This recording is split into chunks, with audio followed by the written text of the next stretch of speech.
my name is Blair Davis. I'm the Director of Decision Science at Cincinnati Children's.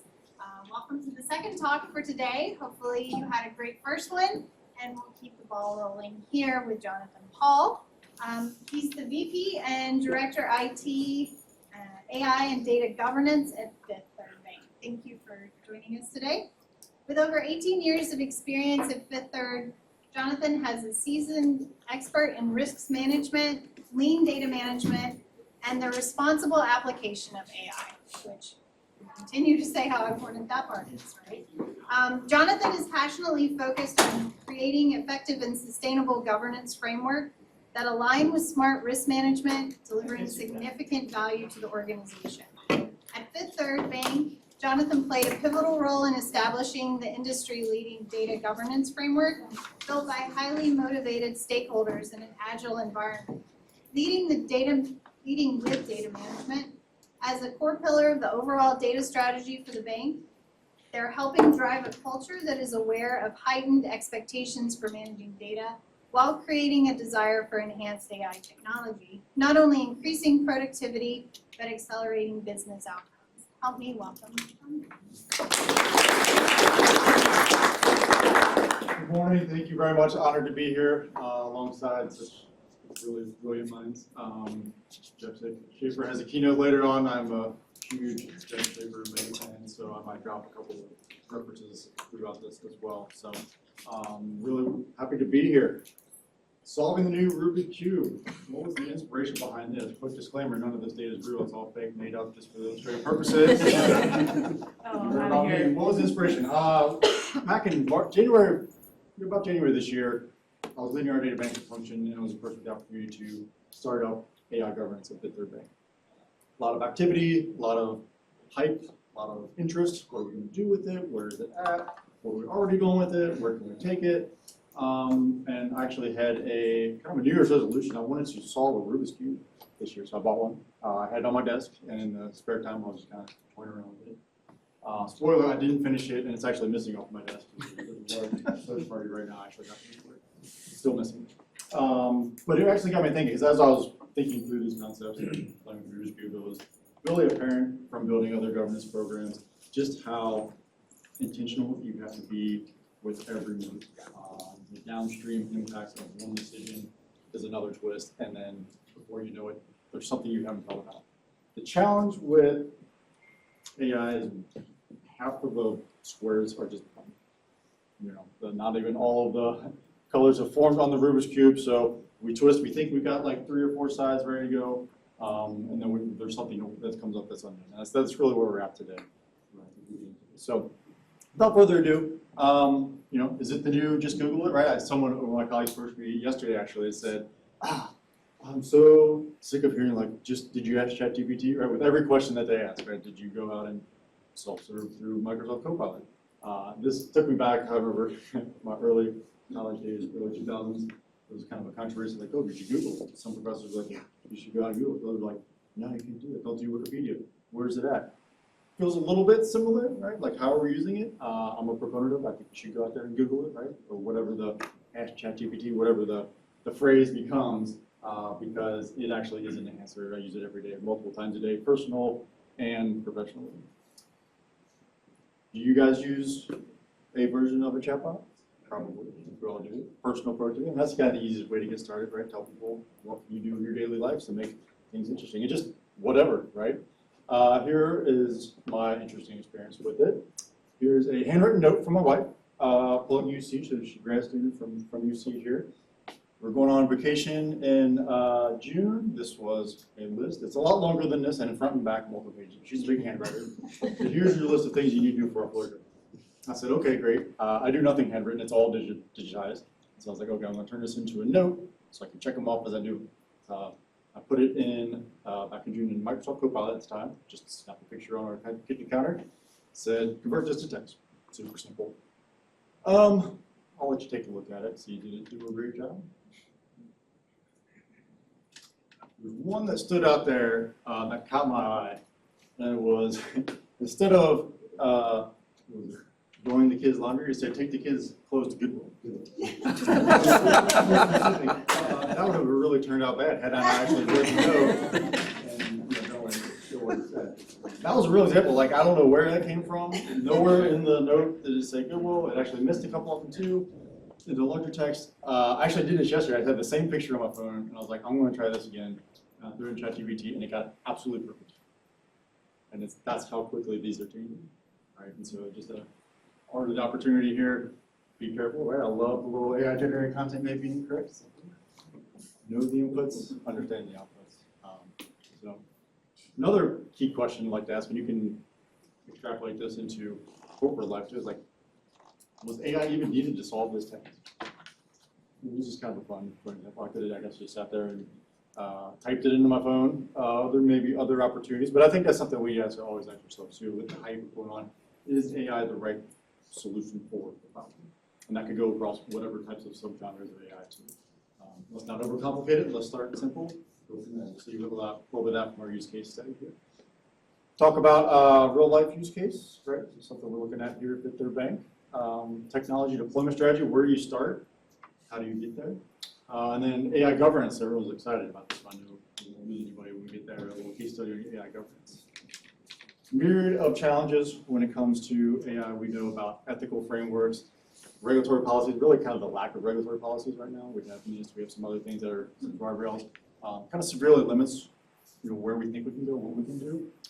Collaborative efforts. I'd say this is a big one too when it starts to come through working with others in the organization, in the community, building the ecosystem, which leads into kind of public engagement.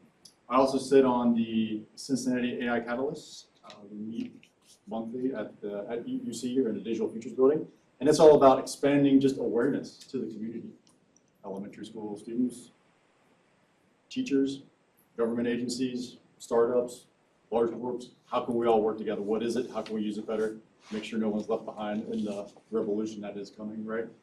All of these are getting much, again, to the Rubik's Cube, right? Another twist on, did we think of that? Have we thought of this?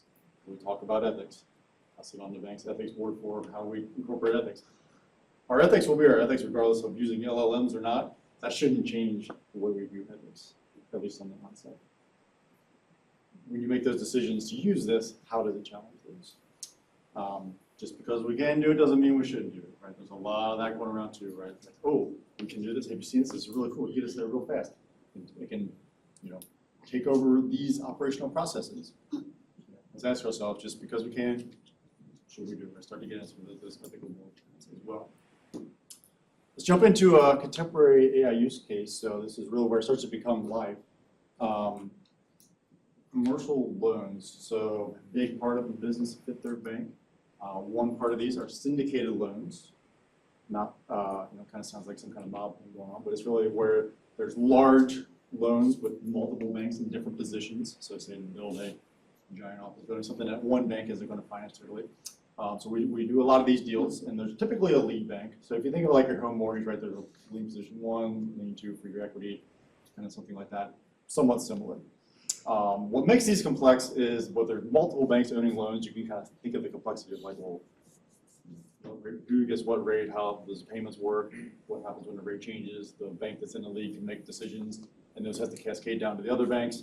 What that looks like is a really complicated mail process where we're getting mailed commercial remittances that have things like rate changes, payment amount, remittance amount, whole host of other things that are in there. But they literally come in as mail, they're scanned in, and they become a PDF or image file. And then we have folks that have to go into the systems to make these updates, right? There's a rate change, we have to go and say, okay, here's the new rate on that loan, if we're expecting payment, or need to send a payment, all of this.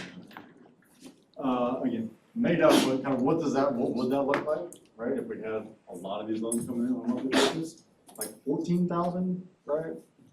Envelopes coming through, being scanned, hands-on keyboard, typing these things in.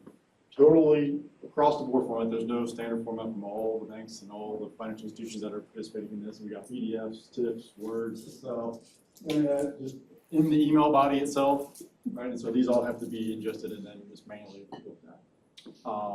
A good opportunity here was when we started to look at this from the OCR perspective. So this is not a new use case. It's been around for a while.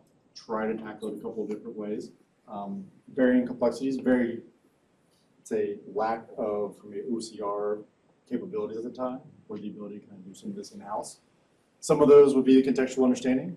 There's a lot of different notes coming in, a lot of different contexts that the model that's behind it has to really understand. The pre-processing capabilities, these are coming in various formats. The images are varying degrees. They have different structures, all kinds of different variables there. Fine-tuning, these will change over time. So just because we've captured all that we know today, doesn't mean a new bank, new format, new whatever comes into the picture. Layout structure recognition, we talked about that a little bit. That's pretty good from a traditional OCR perspective, but when you start to add in some of the diverse formats, we looked at all the different file types. The continuous improvement ability, we start to layer things like LLMs onto this. And then image restoration, again, this becomes much more of a higher ability when we look at it from an LLM perspective. So what do? We looked at the ability to interact with other AI technologies.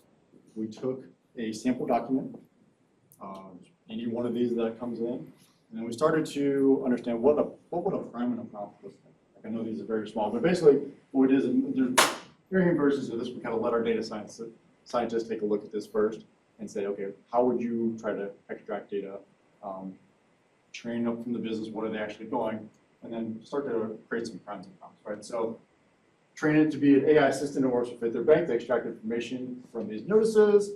We want a couple of pieces of information, right, with their share interest payments, principal payments, share the principal payments, whether it's new or existing. Again, the list goes on and on. There's a whole host of things that we want to pull out of these documents that are being done manually today. So we did a couple of different versions of the prime and prompts, and then we used our AI Azure OpenAI Playground to say, okay, is this possible? What's it going to do? What's it going to give us? So we put in the prime and prompt, say, you're AI assistant that works with the bank, you need to look at these notices, pull out this information.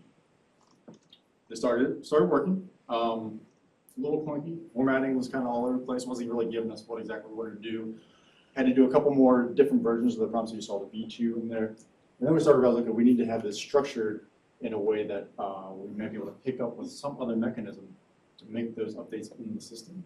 So JSON was a file format that we decided to take a look at and then give it very clearly in the prompts what the structure of the output needs to be. Once we've done that, it was light years forward. So okay, well that was wild. We got here pretty quick. How quick did we get there?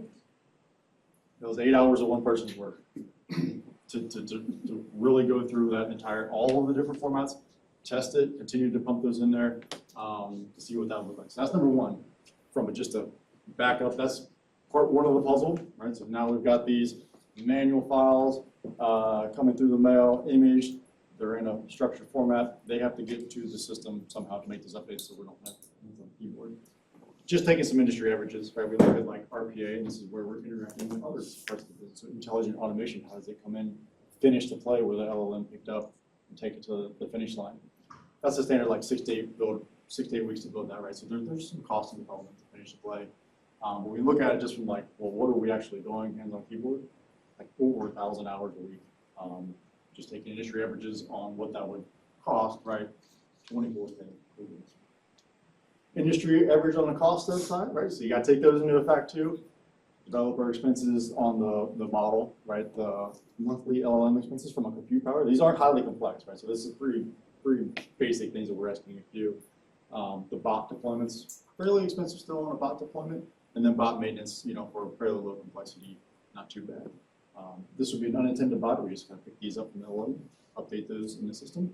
You look at the averages, 1.1 million. That sounds pretty good, right? There's still some more things to do. Again, we had to step back and say, okay, does this fit in the strategic picture? Just because we can, should we? How does this fit into modernizing our data supply chains? Pulling these in, do we see this as a long-term vision, right? But again, start small. Right? This isn't something wildly out there that we're shooting for the moon. There's a lot of those great use cases of high complexity, high value, but this is one that's okay. We got pretty far within 8 hours. So really just assess like, is this a viable use case? We looked at it a year, 2 years, 3 years ago before we had an LLM access. That initial part here, that low effort was, probably the whole huge piece of this, right? Trying to figure out how to do this and ultimately not necessarily make that make sense. Talk about technology deployment. How do we go about this? So this was one of many use cases that's out there. A pretty easy one, hopefully you kind of think through it. When we talk about where you start, basic productivity, we talked about ChatGPT or Copilot in our pocket. That's an easy way to get us comfortable with it from our personal side.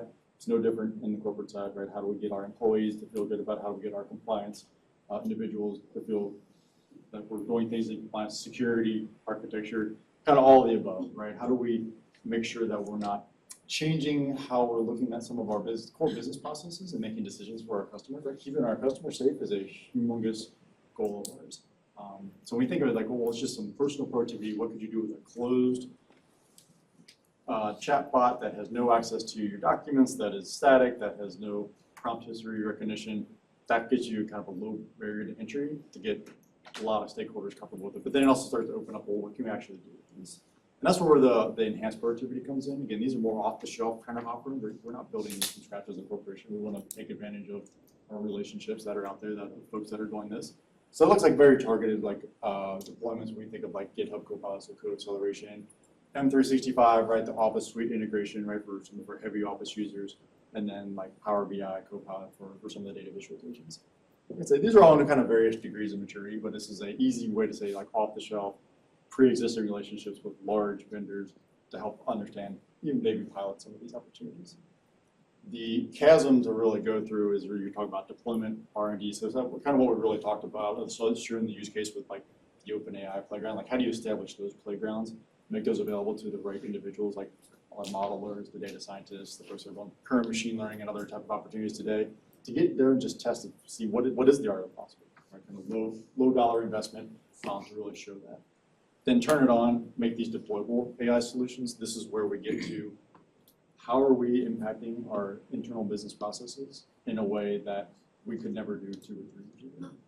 We're talking about taking all of our existing relationships that we have with some of our cloud providers, the foundational LLMs that are out there, creating kind of a Lego block environment from an architecture perspective so we can swap these things in and out, right? We're running GPT 4.0 on the use case that we just saw, but right, when we want to try one up, next week it will be something else. We want to be able to swap those in and out and feel good about the risk, the controls from a kind of end user license agreement perspective. We'll start to swap in and out these models.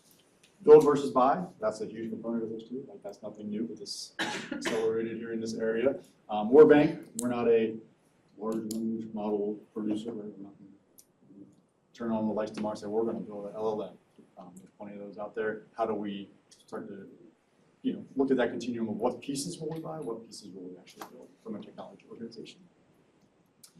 How do we intake the ideas, right? So we'll get to kind of what that looks like. And I think this is key for organizations or really everybody thinking about how they want to interact with kind of some of the modern AI solutions, right? Less some of the traditional, but more, hey, we've heard about this, we have an idea, what do we want to do as an organization? Well, number of different ways from a governance hat, right? We want to say AI is a new risk, but it's not changing the game from a risk perspective, right? There's still ways that we're going to work, there's ways that we're going to do business. We need to be able to trap those where they start to come into our organization. New features of new bodies of work that our teams are doing, proof of concepts that are happening with our organization. When we're onboarding new technology from third parties or going to those third-party relations that are providing services, how do we know like what type of services they're providing and when are they providing artificial intelligence within that? Also thinking like SaaS solutions. I'd say like number one risk at larger institutions, or really any institution, is probably your software as a service providers. Software upgrade tomorrow, and now you have AI using a large language model, and maybe you knew about it, maybe you didn't, but it's here. Now you'd probably be surprised. One of the big things that we want to do, and I'll show an example of this, is understand everywhere in the bank that AI is present. AI and machine learning is. That was pretty easy when we were doing things kind of in a closed loop, but there's only one groups that were doing some of the machine learning, and there was like maybe a handful of vendors that were helping support this. It's permeated and it's very widespread, right? To the tune of it's new vendors, everyone. The price to play is okay. How does my application use a large language model to better serve the clients. It's become an interesting conversation with a lot of our partners when we're really relying on them to help deliver services and products and keep our customers safe when the velocity of change and deployment of AI in the space is so permeable. It also degrees, it's a varying degree, right? It's not all, hey, we're totally changing the model. Sometimes like, hey, we'll just put in a little like text converter in here or something like that. We'll use, machine learning maybe in a little bit different way. So it's not all LLMs. That's probably where we want to focus some time. But having that governance on top, the funnel, where are the ideas? Kool-Aid man comes in, there's ripe for circumvention, right? So if someone has a great idea and they just say, hey, you know what? The heck with all this stuff, we just want to do this, right? I cautious, let's go back to the drawing board and say, like, are we doing it for the right reasons? Just because we can, should we? What are the other implications? What business process is this serving? But you got a great idea, and I guess if you're high enough in an organization, you can kind of make it happen. So, heat map, but I think this is a good way to look at how you think of what type of solutions you want to deploy within your organization. We talked about some of the build versus buy, right? So this is really, we look about the easiest way to start internal productivity. This is, again, the first swim lane. ChatGPT, Copilot, Claude, like there's a lot of them out of the box, right? So you can start to look at, start to pull those in. How can we just start to get our hands dirty with some large language models that are relatively low effort, low risk and complexity? How do we build those development playgrounds, again, so we can highlight some of the use cases that we just looked at? And start with what's already in the inventory. Don't go creating new problems to solve just because you've got AI.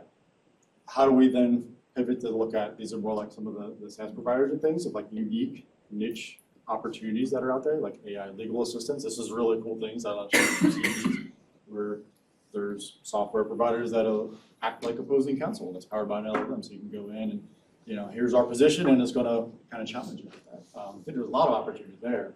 Synthetic avatars, another great one. This is actually our synthetic avatar. So part of our large language model training that is required for anyone using things at the bank has to go through this training. And we said, well, let's try it out while we're making this. And so we deployed our first synthetic avatar to lead that training module through a series of some technology advances that we had in this space. When you get to the far upper quadrant, this is, organization specific, firm specific, area specific. What are those really key strategic themes? How does this align with, again, what your business wants to get out of just doing business, to say this is how it's going to help us? And that's really where the partnership with technology line of business, overall leadership comes into play. Understanding the regulatory environment and what are the things that we want to do. Where can we play safely? Where are things that are going to get more scrutiny? The CFPB came out with a great document. Great if you're into that kind of stuff, I guess. Like a couple weeks ago, it said, hey, not guidance, but if I were a bank and now are you, basically, you probably want to stay away putting large language models on things like anti-monitoring due diligence, monitoring customer accounts, making consumer decisions on consumer loans. Like, okay, so that's good. That's actually the information that we want to know. Those make sense, but like what other considerations should be out there, right? So then the complexity goes way up, not only just the effort as well. All right, we're going to talk about governance. Hopefully we didn't lose anybody. We'll get there as well. Oh no. Like anybody? We're still here. Okay. Governance will take us home and then we'll get some questions here. This is the governance strategy for Victor Bank. I got the pleasure of running our data governance strategy. So this looks and feels very similar because it was a pretty good success in the data governance space. And so what we wanted to do is really align this first and foremost to what are the regulatory frameworks.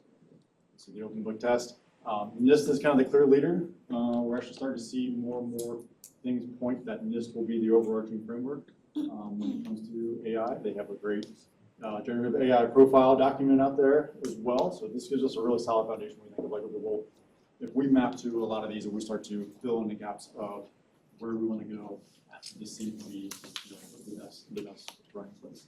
Partnering with our regulators, so a lot of them out there, OCC, Federal Reserve Bank, FDIC, the list goes on. Seeing where they're at with this, right? And it's a journey. We're all in the journey together. It's interesting because it's really a fact finding. We're trying to figure out where we're going. Or at some point, we're trying to figure out where the industry is going, where they're using this as well to kind of go forward. A big thing is events like this, right? Let's talk to each other. What are we doing in the community, right? Industry and peer trends. We use EDMC Council is a great opportunity. We use this for data governance, but there's also forums where we can talk on some of the AI affiliate responsibilities. All said, that kind of brings us like how these things fit together, bring in AI governance. That's the function that we have at the bank to create a landscape. I promise I didn't steal this from the keynote. It looks very similar once this bill gets done for the company that Reagan has, so maybe we're thinking alike here. How does it all come together? Technology governance is one, data governance is another piece of it, model risk and compliance, and then AI kind of sits at the center of this, right? This is a really cool concept for us where we need to have not only our traditional technology who's overseeing the intake of new technology, the architecture, the security architecture aspect of it with these new pieces, because there's new complexities here that are not fitting into existing standards from how things are architected, how things are working, how some of these AI services work together. Data governance, we think of that as privacy, quality, all the aspects that go into just having a sound data environment. The little nuance here is that's focused highly on structured data. Now we're getting into more unstructured data. Right? If we think of how we're going to use these, maybe we need to structure some of the unstructured data. There's probably a whole modern data pipeline work stream right there just to make that happen to get these models to be used. All said and done, right, we want to make this inventory, make sure that technology, models, all of these are working together, that we're mitigating the risks along the way. And it's really a partnership between all these groups, right? It's not one person, it's not me knowing all of the risks. It's, okay, how do I need to talk to this one? We need to talk to information security, we need to talk to our enterprise architecture team, and really uncover what's out there. And then actually go outside our four walls too, where it's like, let's be very transparent. None of us have done this before. None of us are experts on these new ways of working that are coming into the bank. So I think some of that is that open vulnerability actually just helps us when we say like, maybe we don't know what all the risks are. How do we get to a point where we know what all the risks are? Couldn't get it past governance with the traditional governance house, right? You'll notice this is rooted in NIST, right? So the govern, map, measure. These are just basic blocking and tackling. There's no real secret sauce here. This is how do you just set up a governance shop, right? And it's, hey, there's things that we tactically will do to keep the lights on when we talk about like really that risk wheel or govern, map, measure, what is the risk that's out there. Partner with our risk management functions. These are just again standard risk management functions. They're working, they're running. How do we influence them to be more AI-centric, AI equipped to manage risks in their particular discipline? Let's do a quick use case on governance, right? So we use Copilot. We're users of Copilot today. We're big Microsoft users, so this was a natural way to kind of get into basic productivity. But it was also a good test for our governance too, to say, how are we going to feel comfortable deploying this to our employees? Right? So we had to take a look at it, deconstruct it, really say like, well, what are the risks here? Where is the gaps between the standard risks that we look at for any new technology, and then what's different here? There was a lot that was different, right? Reagan talked about the OWASP top 10. I think that's a great starting point to bridge any existing security standards or considerations that are out there. We took a similar approach as well. A lot of it is deep information security risk, but we wanted to really show that we thought through some of this. So this is more of a summation, but we think of authentication risk. So we're asking folks to go out to basically a website and use it, put information into it like you would Google, other things, but actually get information back. Well, what type of information would you be putting into it? Maybe it's not credit card numbers, hopefully not credit card numbers, but likely something that's going to be somewhat proprietary, some type of internal type of information. So we want to make sure that URL and that ability to get to it is locked down to only folks that should have a real business need to it. So a lot of these are Microsoft out-of-the-box controls, but it was okay, great. You can log in and use Copilot through your enterprise account. Right? So then you're tied to some of the tenant controls. You're tied to other standard Microsoft encryption, which allows us to kind of get in the door price to pay.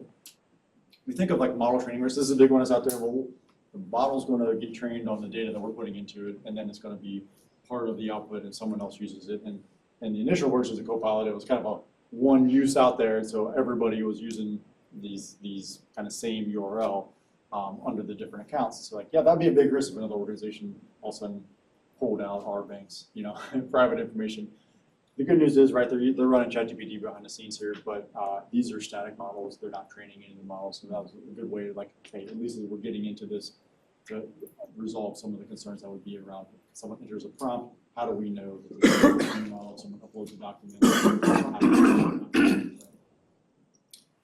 Data security, we mentioned this one.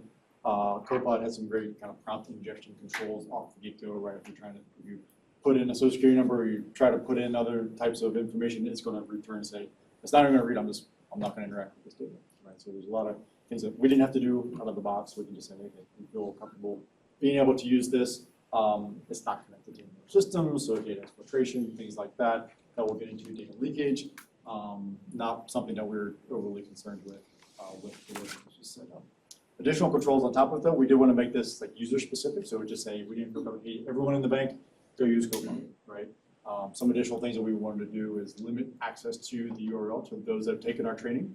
So you had to take the training from the synthetic avatar to get access to the AI, which is kind of funny. But that way we understand, okay, folks understand that we have policies around what you can use AI for at the bank, what type of expectations are there around using it, what is your responsibility as a user of this, and how do you protect our data as a user. So there's kind of above and beyond just going after Google and some of our DLP controls and things that are out there as well. When we think of like deployment roadmap, I'm not going to go through this, is more illustrative to think of organizationally what you think happens and what does happen is quite often different. And when you think of the pace of technology, likely outpace the governance today, right? And it's really easy to say, well, let's go with this new solution, or let's look at what we already have in-house and let's add the AI component to it. But as I talked about, like the OWASP top 10, how are we accounting for those risks? And so then quickly it flip-flops to say like, yeah, the technology is, we're like kind of cart before the horse situation. Risk-based approach will tell you slow down the technology deployment to make sure your governance is always ahead of the deployment and being able to monitor that and show that evidence that in fact the governance is accounting for things and you're going more of that crawl, walk, run, deploying technology at the pace, not ever ahead of the pace of the governance, right? And sometimes that makes it throttle, that makes hard conversations. People want to go fast, we want to get these things out there. I would say like, what's the rush, right? These are only going to get better. There was a great quote I said, it was like, we're in the worst of times because this is the worst it's ever going to be for how this technology is. It's literally only going to get better. So build the building blocks, build some of the foundation. Let's get this thing right. And then that's the price to go fast later on. Jeff, I didn't think you'd be in here, but this is ode to the big book of dashboards here. I took a kind of a one-off class with Jeff as part of our corporate, we call it Data Launchpad to kind of get some cohorts through. And one was on data visualization, kind of a class on data viz, and I love data viz, and so I stole some of the concepts up here. Hopefully I do it justice. We got the bands across the top, so I did listen to some of the things in there, so I still got it. But this is kind of an example of what this could look like, right? So these are all made up just illustrative, but use across the organization. Where is AI? How is it getting into our organization? What are we already using that has it? It's pretty eye-opening when you just say like, hey, imagine we're not standing up anything in government, but I just want to go look at our third parties and ask them a question. I'll send them a questionnaire and say, are you using artificial intelligence to deliver services business? The amount that come back as yes is pretty staggering, right? You get to dig deeper. Well, what are you using it for? What type are you using it for? How do you govern your models?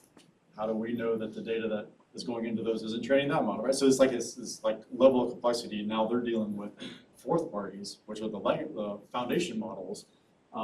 So you can see where this starts to get to a little bit of a snowball effect. And so when I talk about lean data governance, it's like how much is enough governance to just not say, hey, we're not, we're in the risk-taking business. We're in a for-profit type of business. We can take some risk. What is that level that we feel?